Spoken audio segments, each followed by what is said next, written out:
the tradition of reading the Bible in Palestine differed from that in Babylonia and beyond in other regions as well. But those were the main sort of splits of traditions.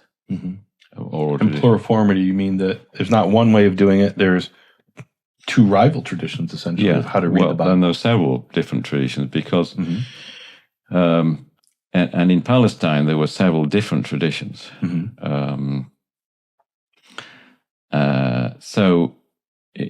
But one particular oral tradition, that's known as the Tiberian tradition, had a particular prestige because the various oral traditions had different degrees of prestige.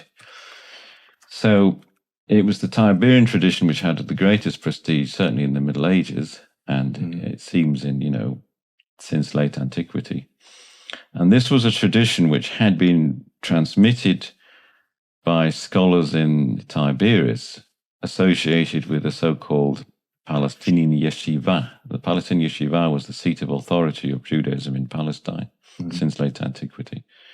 And by yeshiva, you mean there was this academy of rabbis or something? Yeah, it's an academy. It's not. Okay. It was, but it also had it had responsibilities of Jewish legislation as well. I mean, but it also was a center of learning.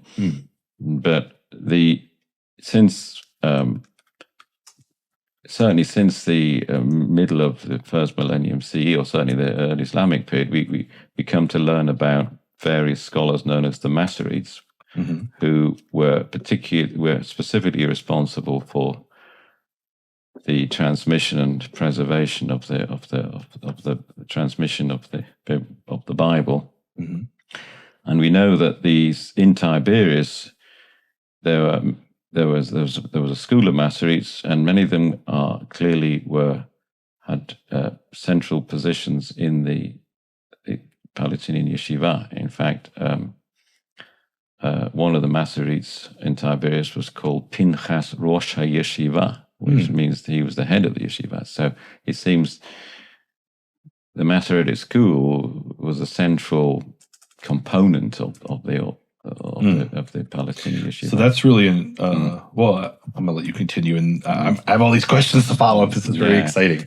Yeah. So the point being is that therefore the activities and the transmission activities of the Tiberian Masoretes was very much associated with the center of Jewish authority, and that almost certainly was one of the main reasons why the Tiberian tradition became regarded as the most authoritative and prestigious tradition in the early Middle Ages. Now, one could ask oneself, why was this specific tradition being transmitted in Tiberias, and why was it endowed with such authority? I mean, okay, it was the tradition which was adopted by the Palestinian yeshiva, but why did they adopt that particular tradition? Now, my own hypothesis, I mean, I have to say that this is a hypothesis, I mean, there is some evidence for it, but was that it's because this Tiberian tradition had roots in an authoritative oral tradition, which already was authoritative in the Second Temple period. And it's my own hypothesis this was associated with the temple authorities before the destruction of the temple. Okay. And within Second Temple Palestine, there were a variety of oral reading traditions, but already before the destruction of the temple, some of them had become associated specifically with the temple authorities, and they were endowed with a certain amount of authority. Now, I believe the Babylonian tradition that we have at the core of the Babylonian tradition also had its roots in some kind of authoritative oral tradition in Second Temple Palestine. And it's essentially the Tiberian and the Babylonian traditions sort of split off from what I call the Proto-Masoretic reading tradition, in which would have most likely have its roots in the temple. Now, the point is that so the Tiberian tradition started off as an authoritative tradition. It was a sort of heritage from the temple, as with it seems the the biblical text in the written form as we know it. I mean, there is some controversy among Qumran scholars about the origin of the written text, as it were, in precise. But my own feeling is we're dealing with some kind of, it has to be a product of some kind of control or administered control of an authority, and that obvious authority is the temple. So, but that, the main issue here is that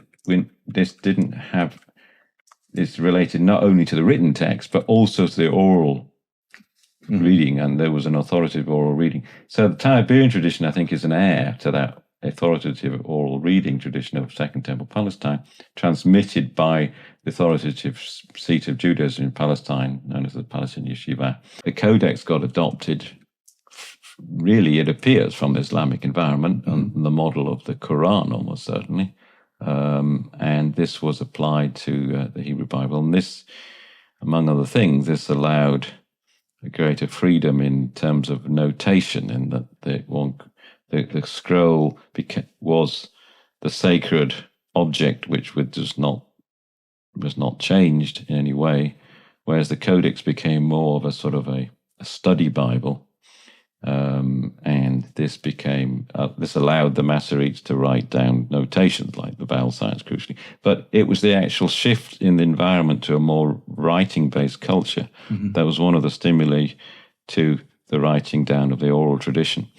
Now, so the issue is, when we're talking about, say, what is the pronunciation of Hebrew, I decided at least the first thing that needs to be done is for us to actually describe in detail the Tiberian pronunciation tradition, because that is the pronunciation tradition which these vowel signs, which we have today in our printed Bibles, represent. However, what happened was that by the mid-10th century, the school of Tiberian Masoretes sort of dispersed after the generation of the two last major master Masoretes, Aharon ben Asher and Moshe ben Naphtali. The school dispersed. And it seems quite rapidly the actual oral tradition of the Tiberian pronunciation tradition began to be forgotten. In the 11th century, there are a few teachers of it around in Palestine. We know that from certain remarks by a Karaite grammarian known as Abul Faraj Harun. But certainly it really became quite rapidly. It quite rapidly fell into oblivion. So already Ibn Janah in Spain in the Middle Ages, a prominent grammarian, said he was not able to get any access to a teacher of Tiberian pronunciation. This is a Jewish grammarian, one of the most important Jewish grammarians. He says he doesn't have access to a teacher of the Tiberian pronunciation. That's amazing. Yeah. So it was probably because the Tiberian pronunciation tradition was quite an elite. And it was only really observed by elite, learned people. We have, I mean, it was taught. You know, there were missionaries, we learn from certain medieval sources that there were missionaries or teachers that traveled from Tiberias to teach the various communities this tradition. But it was a learned tradition, and the majority of Jews.